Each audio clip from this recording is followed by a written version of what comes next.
세상은 변화를 위해서 개혁을 부르짖습니다. 개혁을 부르짖는다고 개혁이 이루어지는 건 아닙니다.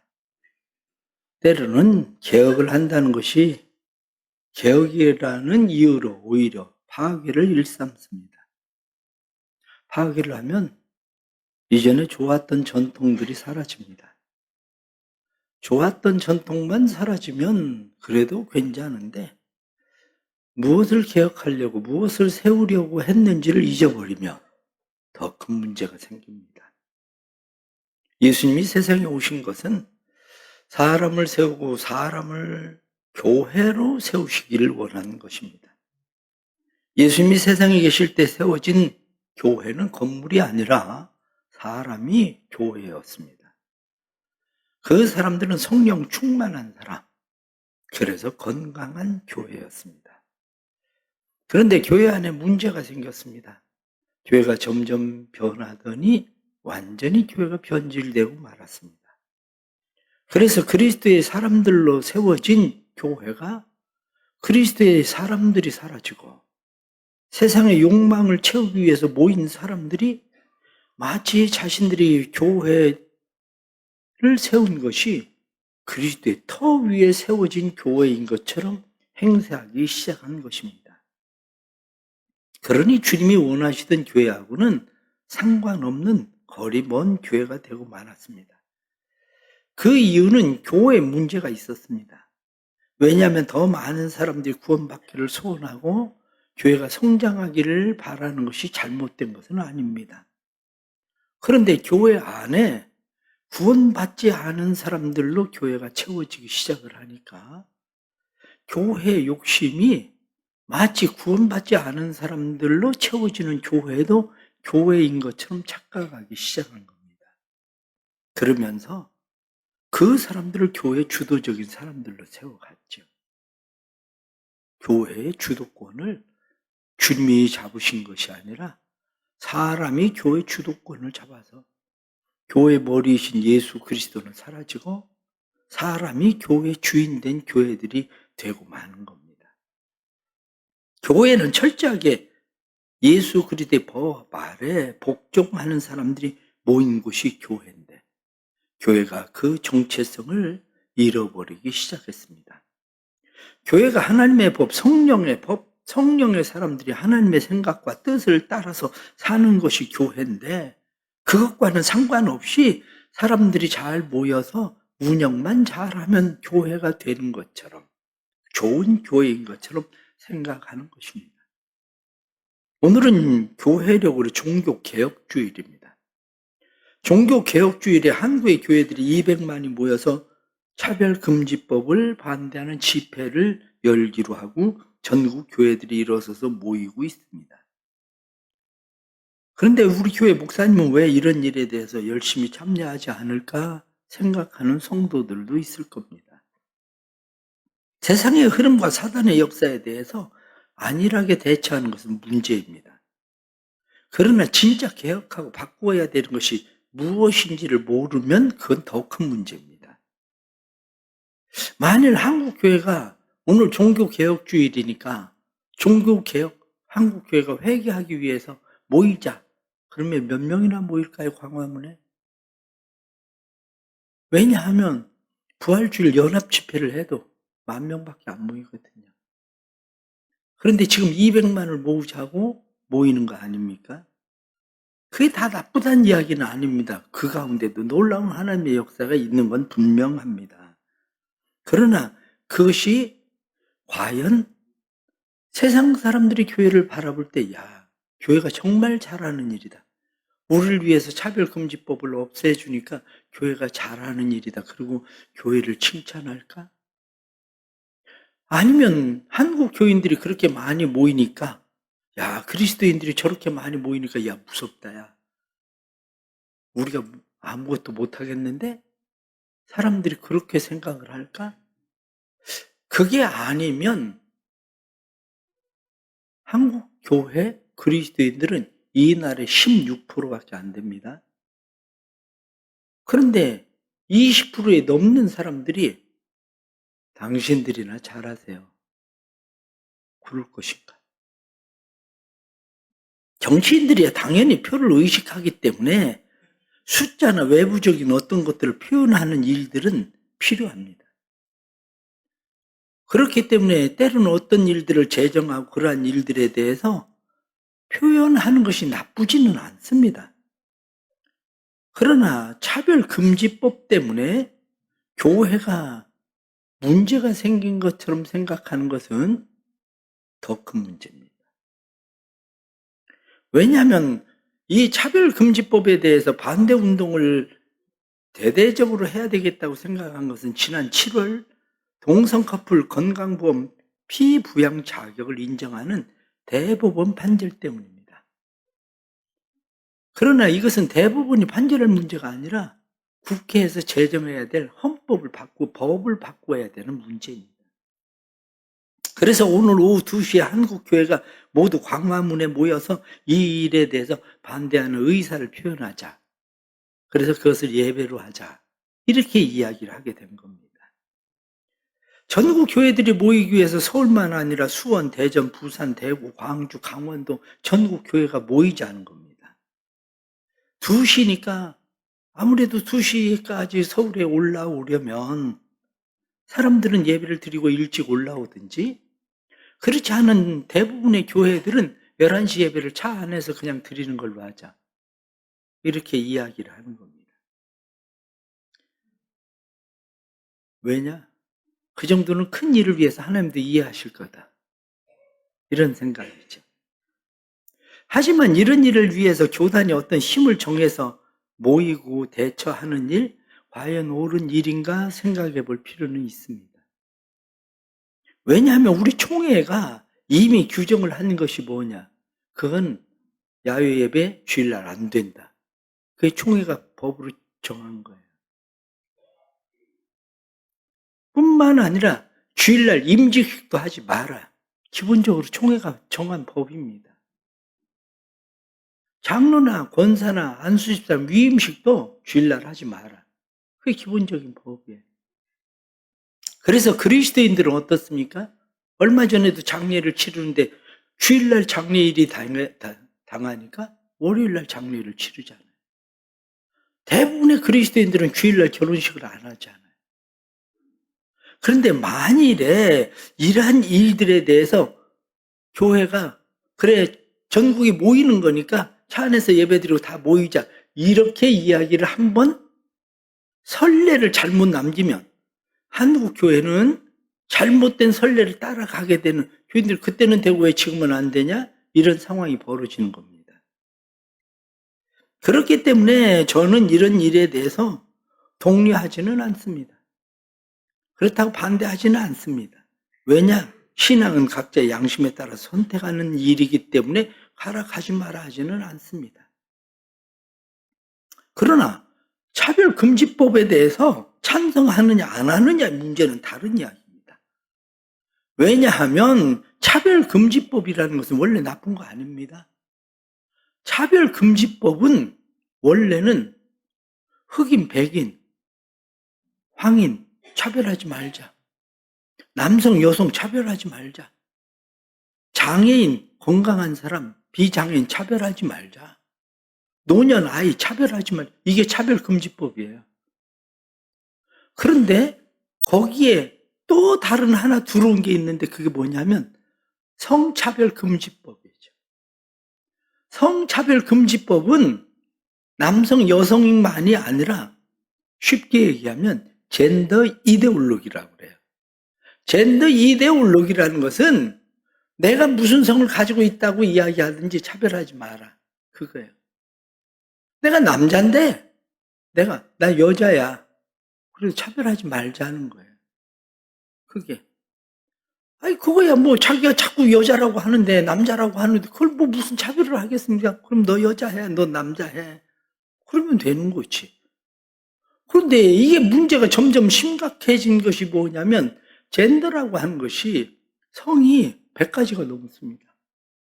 아니 남성, 여성, 중성, 남자가 여자 되고 여자가 남자 되고 그러니 난 그냥 중성할 거야. 이 정도면 그냥 그런가 보다라고 생각할 수 있지만 아침에는 남자인데 저녁에는 여자가 되고 밤에는 또 남자가 되고 내가 그렇다는 거예요. 아니, 그러니 난 차별하지 말라. 오전에는 남자 취급을 했는데 오후에는 여자 취급을 해달라니. 그게 문제죠.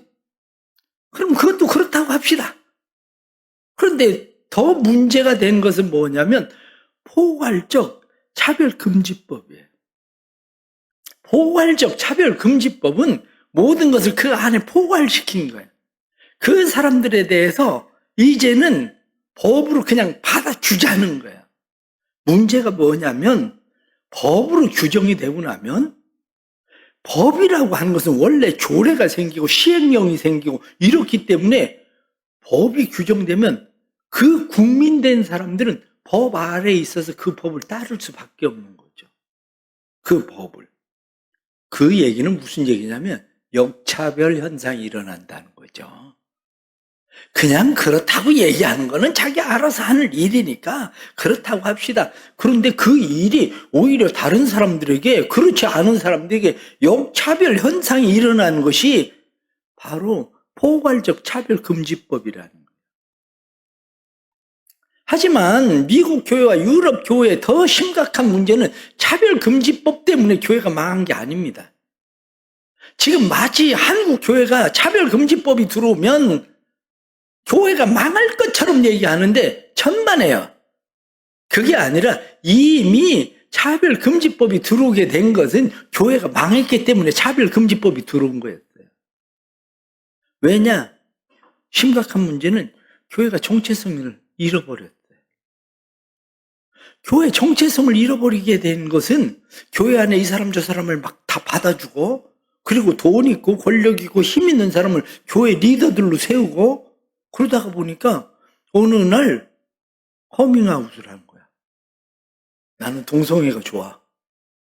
그런데 교회에서 그 사람을 내보낼 사람이 아무도 없어졌네.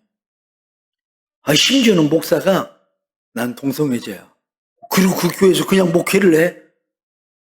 그래도 그 사람을 아무도 어떻게를 못해. 문제는 그것뿐만 아니라 자기들을 정당화시키기 위해서 그렇지 않은 사람들을 교회에서 축출하는 거죠. 교단이 그것을 받아들이면 그것을 반대하는 교회들을 자기 교단에서 내보내는 거죠.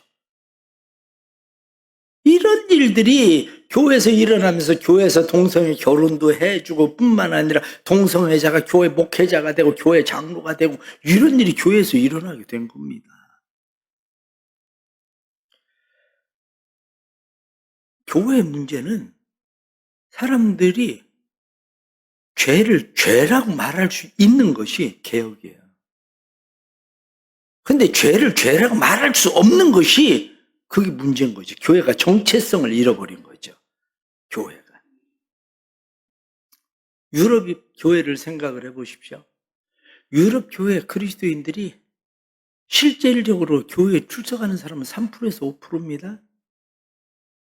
그러니까 그 사람들은 이미 교회가 다 망했는데 뭐 젠더나 뭐 이런 것들에 대해서 유럽 교회 가면 다 노인들만 있는데 젠더 하라고 그래도 할 사람이 없어. 한마디로. 그 나이에 뭐 여자 한들 남자 한들 뭐 무슨 상관이 있겠어. 그 나이에. 그러니 이미 교회가 그 정체성을 잃어버리고 교회가 무너진 겁니다. 유럽이나 미국 교회에 자연스럽게 그리스도인이 아닌 사람들이 그리스도인인 것처럼 양의 탈을 쓰고 교회에 들어와서 자기들의 악행을 정당화시키고 의도적으로 비진리를 진리인 것처럼 바꾸어 버리고, 그리고 그들이 자기들이 마치 폭넓은 사람, 포괄적으로 사람들을 포함하고 품는 사람인 것처럼 행동하면서 그렇지 않은 사람들을 내쫓는 거죠. 그러나 세상은 합리적으로만 생각해도 세상이 돌아갑니다. 그런데 사단은 합리적으로 생각하는 그 자체를 빼앗아 버려요. 왜냐하면 약자들은 코스프레를 해.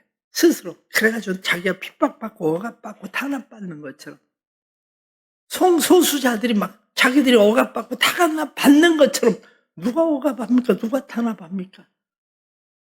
그런데 그렇게 해서 사람들을 호도하고 자기들을 지지하는 사람들을 선동하고 그래서 자기들의 세를 키우려고 하는 거죠.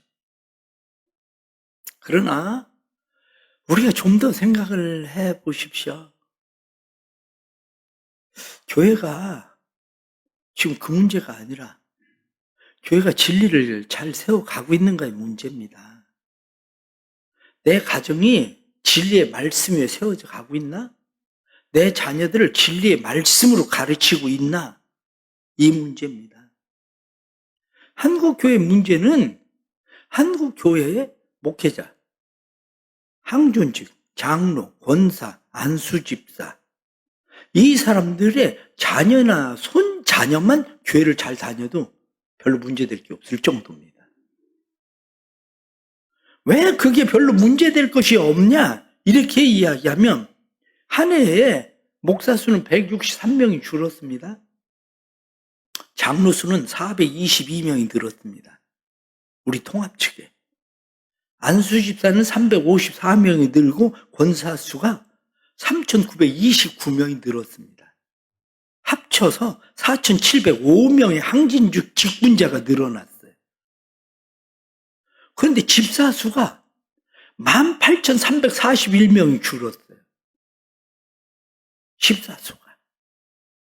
그냥 4,000명, 5,000명이 그냥 항존직으로 올라갔기 때문에 줄었다고 생각을 해봅시다. 그래도 13,000명의 집사가 줄어들었단 말이에요. 13,000명의 집사가. 그게 문제가 아닙니다. 그게 문제가 아니라 우리나라의 통합측 교회 지난 한 해에 38,239명의 아동부가 줄었어요. 38,000명의 아이들이 사라졌단 말이에요. 중고등부 청년들이 46,938명이 사라졌어요. 그리고 통합측 교인이 몇 명이 줄었냐면 94,700명이 줄었습니다. 이게 뭐 차별금지법 때문에 그런 겁니까? 차별금지법 때문에 10만 명이 사라진 게 아니에요. 교회가 정체성을 잃어버리고 진리를 바로 가르치지 못하니까 일어난 일이지. 합동 측은 우리보다 조금 더 많이 10만 1,366명이 줄었습니다.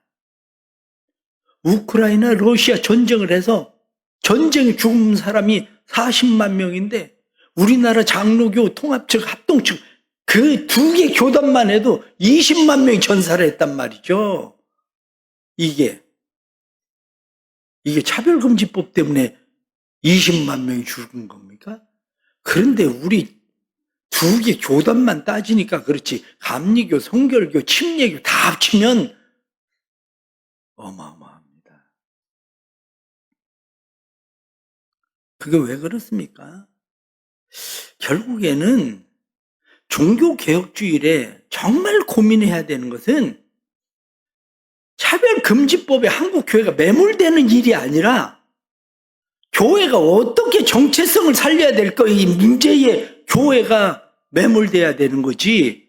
이러다가 정말 교회가 다 죽게 생겼다. 여기에 매몰돼야 되는 거지. 온 교회들이 다 차별금지법 때문에 우리나라 교회가 무너질 것처럼 망할 것처럼 하는 이 문제가 아니라 그 얘기죠. 제 얘기는.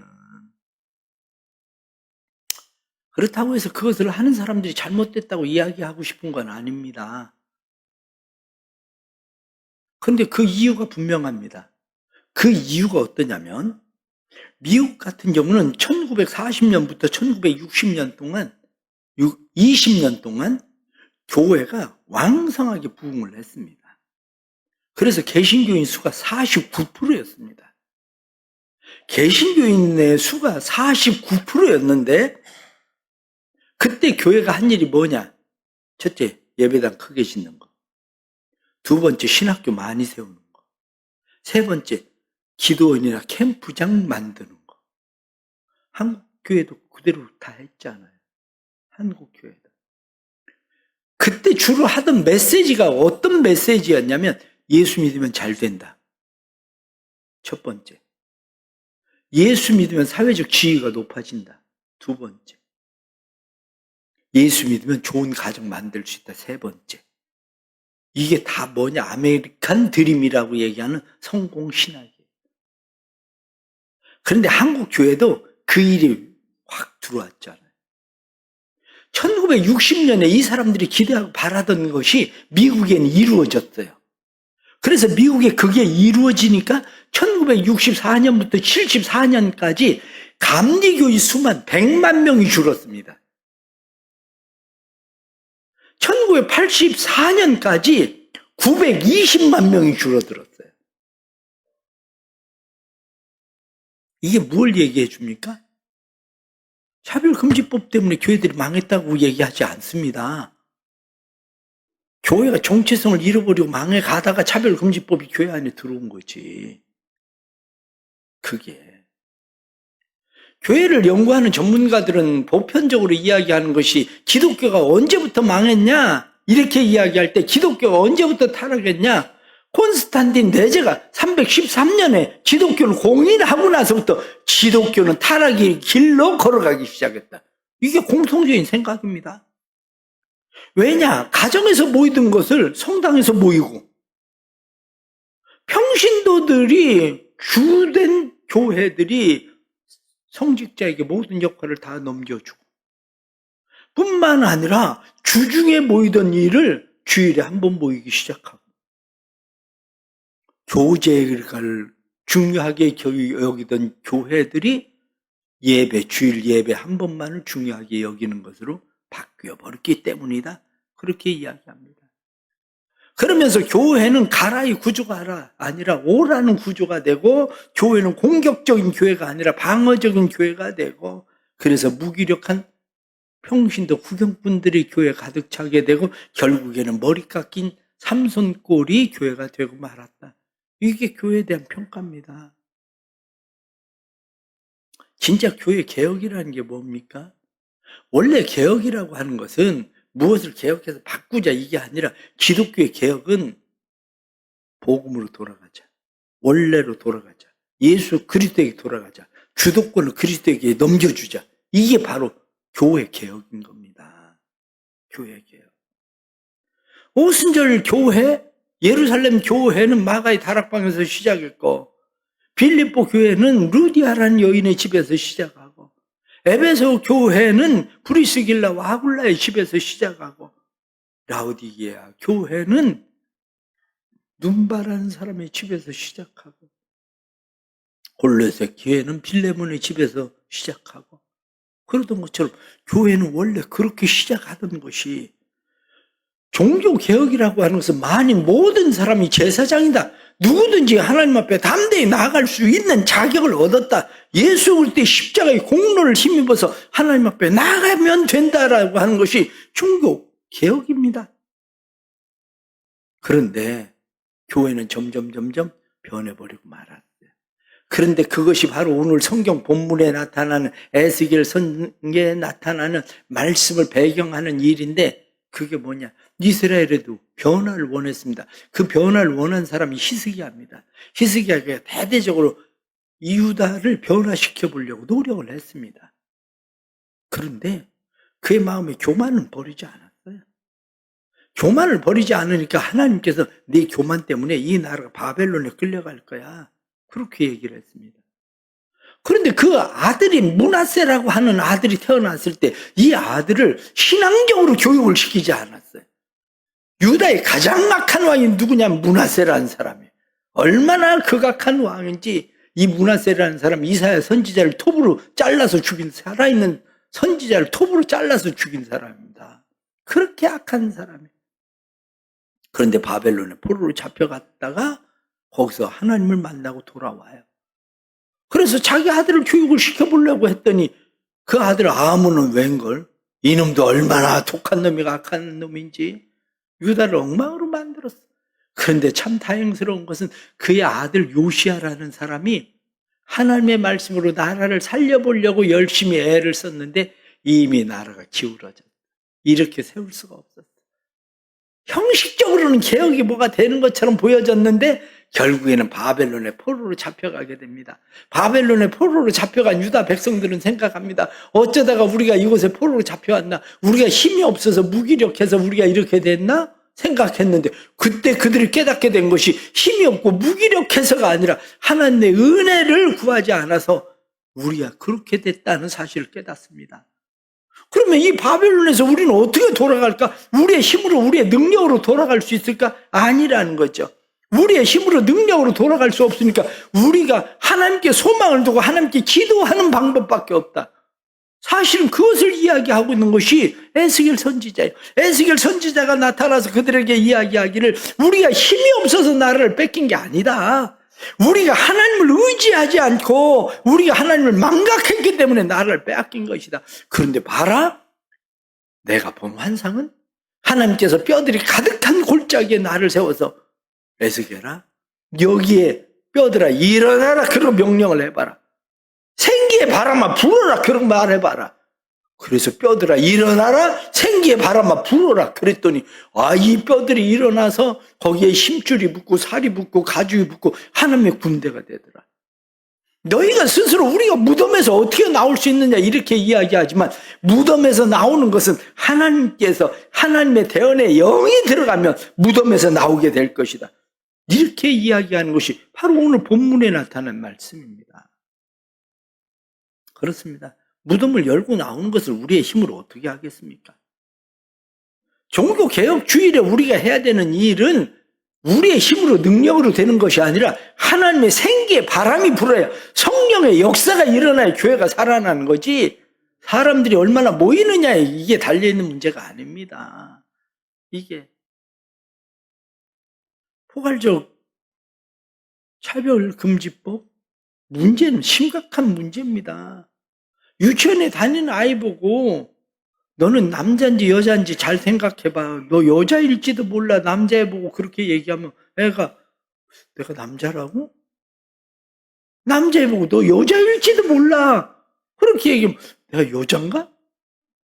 이게 성정체성이 혼란을 일으키기 시작하는 겁니다. 아니 그 정도가 아니라 엄마 아버지가 어느 날부터 아이에게 이야기하기를 내가 여자거든?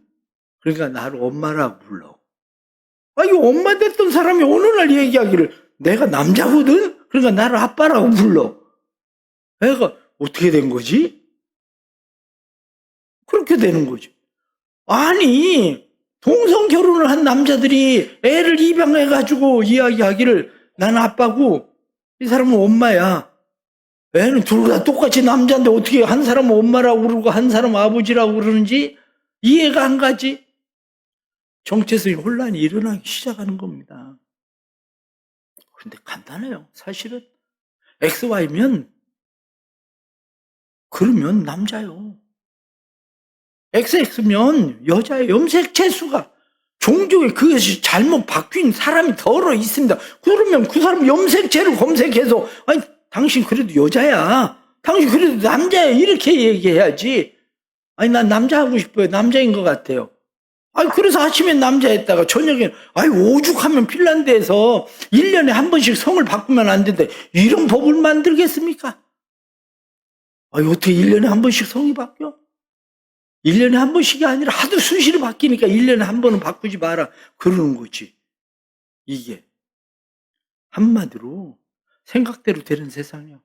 내가 남자라는데 뭐 남자고, 내가 여자라는데 여자고, 나는 한마디로 이거 저거 다 섞어가지고 도대체 이 사람이 뭔지 야리까리한 성을 가지고 얘기를 하게 되니까 이게 문제인 거예요. 그러나 조금 전에 말씀드린 것처럼 더 큰 문제는 그게 아니에요. 성 정체성의 혼란이라고 하는 것이 사실은 다른 나라도 지금 스스로 끔찍하게 생각합니다. 캐나다 같은 경우 배구 선수 5명인데 나 4명이 성전환자잖아. 1명만 정상적인 여자고. 그럼 그 사람, 그 팀을 누가 이기겠어. 그러니까 할 수 없이 다른 팀들도 다 성전환자들을, 그 사람들을 다 선수로 다. 원래 그건 남자 배구팀이요. 그게 왜 여자 배구팀이야? 그냥 여자라고 하니까 그냥 어떻게 해볼 수가 없으니까 그냥 여자 배구팀이라고 하는 거지. 수영선수가 남자 수영팀에서는 막 200몇 등 하던 사람 여자라고 가가지고 1등 하잖아? 이런 일이 일어나는 거예요. 그러나 말씀드리고 싶은 핵심은 우리 자녀들 잘 가르치세요. 손 자녀들 잘 가르치세요. 차별금지법 때문에 한국 교회 망하는 거 아닙니다. 우리 손 자녀들 신앙생활 제대로 안 시켜서 망하는 거지. 이게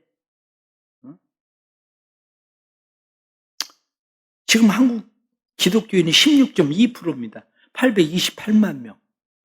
그런데 제가 볼 땐 허수가 많습니다. 조금이 아니라 엄청 많습니다. 그런데 청소년이 현재 122만 명인데 조금 지나면 57% 되는 70만이 됩니다. 인구가 줄기 때문에 출산을 조금 하기 때문에 그렇게 될 수도 있지만 어른들은 560만이 될 겁니다. 그런데 560만 가운데 160만은 60세 이상이에요. 크게. 노년층이 28.9%. 이게 얼마나 심각한 문제입니까? 우리가 코로나를 겪어보지 않았습니까? 코로나를 겪으면서 진짜 신앙은 위로부터 오는 거예요. 하나님의 능력으로 일어나는 거지.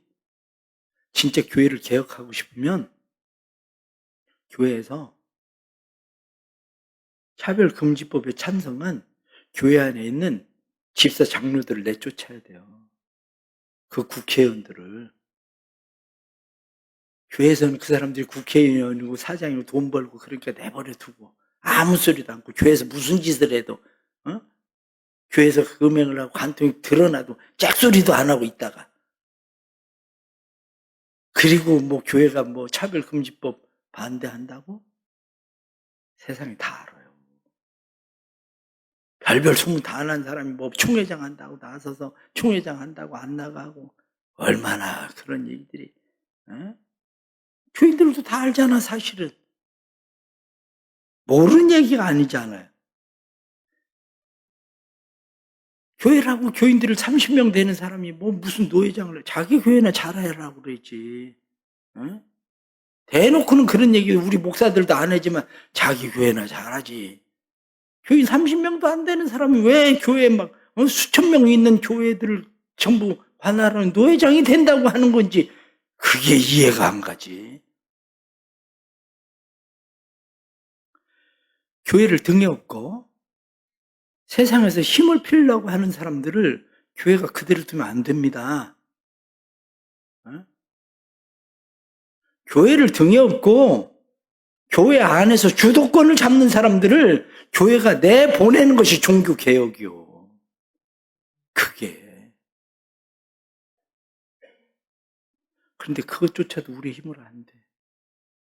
진짜 교회라는 게 뭡니까? 성소수자가 교회 들어와서 변화시키는 게 교회잖아. 성소수자가 교회 들어오면 성령의 역사에 의해서 그 사람들이 이게 잘못된 거구나. 그리고 변화되는 게 그게 교회예요. 그게 원래. 그런데 어떻게 교회 안에서 자기가 커밍아웃하고 자기가 목회를 계속 하겠다고 그러냐고. 그 성령 받은 사람이 그게 가능하냐고. 여러분들은 성령 받으면 그게 가능해질 것 같아요? 그거 가능하지 않습니다. 절대 가능하지 않아요, 그게. 성령 받으면. 마른 뼈가 살아나고 무덤에 갇힌 자가 나오게 되는 것은 하나님의 생기의 바람, 성령의 역사에 의해서 일어나는 거지 사람의 수가 많이 모인다고 되는 게 아닙니다. 그래서 우리는 기도해야 돼요. 성령을 부어주십시오. 진정한 부흥이 일어나게 해주십시오. 사도행전 9장 31절에 나타난 말씀처럼 성령의 위로, 성령의 능력, 성령의 역사가 교회를 부흥시키는 일들이 일어나야 되는 거지. 안타까운 것은 종교개혁주의에 너무 한국교회가 차별금지법에 매몰되어 버린 것 같은 안타까움이에요. 진짜 개혁은 그게 아니라 우리 교회 안에 있는 어린아이들이 사라져가는 이 문제를 진짜 가슴 아파하고 교회가 어떻게 이 문제를 해결해야 될지 여기에 대해서 교회가 안타까워해야 되는데 차별금지법 없앤다고 교회가 부흥할까? 어림없는 소리. 원래 성차별금지법은 노무현 대통령 때부터 실행하려고 했는데 지금까지 못하고 있어요. 그게 한국에서는 결론적으로 말씀드립니다. 교회 안에 교회 직분은 계급이 아니에요. 교회 안에서 한국 교회가 언제부터 교회가 직분이 자꾸 계급화돼가는 현상이 일어나는 게 문제인 거예요. 그게 목사가 교회에서 섬기는 자이지 목사가 뭐 교회 무슨 꼭 계급입니까? 이 위에 올라와 있을 때 권위가 있는 거지. 말씀을 들고 있을 때 권위가 있는 거지. 하나님께서 우리 한국 교회를 치료하시길 바랍니다. 그래서 한국 교회가 정말 진정으로 우리가 본질로 돌아가야 될 것이 무엇인지를 다시 깨닫고 한국 교회가 하나님의 은혜로 세워지는 놀라운 역사가 일어나기를 간절히 바랍니다. 하나님 아버지, 힘들고 어려운 때에 있습니다. 힘들고 어려운 것은 외부로부터 우리를 억압하는 일 때문이 아니라 교회들이 스스로 자기의 정체성을 포기하고 마치 세상의 억압 때문에 우리의 정체성을 잃어버린 것 같이 세상에 핑계를 대는 문제입니다. 하나님 아버지, 도와주십시오. 많은 뼈들이 가득한 교회, 마치 무덤처럼 되어버린 교회, 삼손처럼 힘을 잃어버린 교회, 우리의 교회들이 다시 살아나도록 생기의 바람, 성령의 역사가 일어나게 해 주옵소서. 그래서 교회들이 살아나게 해 주시고 특별히 기도합니다.